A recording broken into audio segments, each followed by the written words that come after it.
印度咧做风台，那俄罗斯西伯利亚温度是降真济，部分所在气温是降到-56度，这是创下当地史上的新低。这款天气预报讲，这款暴风雪会一直继续。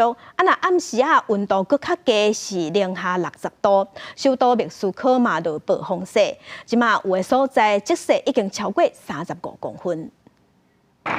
跳雪车来来回回清扫积雪，路边蹲满高高的雪。俄罗斯首都莫斯科车衫落薄雪，一日落雪量该社会178年开始观测以来新高，短短12点钟就超过11毫米。大部分地区积雪超过35公分，部分地区各有40公分高。Я вспоминаю столько много снега. 50 лет тому назад я родила сына. В этом году ему 50 лет, вот вчера исполнилось. Естественно, хотелось бы, чтобы техника наша работала чуть-чуть получше, очищали улицу чуть-чуть получше. Но в целом все равно снежок нас радует.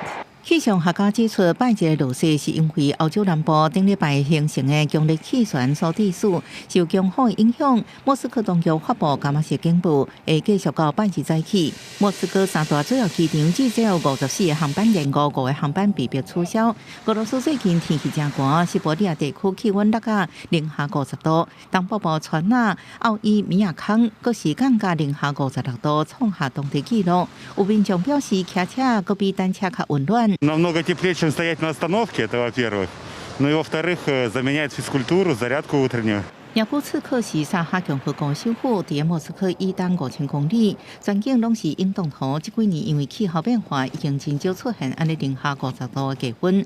不过气象学家表示，雅库茨克的低温可能继续到这周末，附近马加丹地区未来几天也可能有同款的低温。国视新闻陈伟珍报道。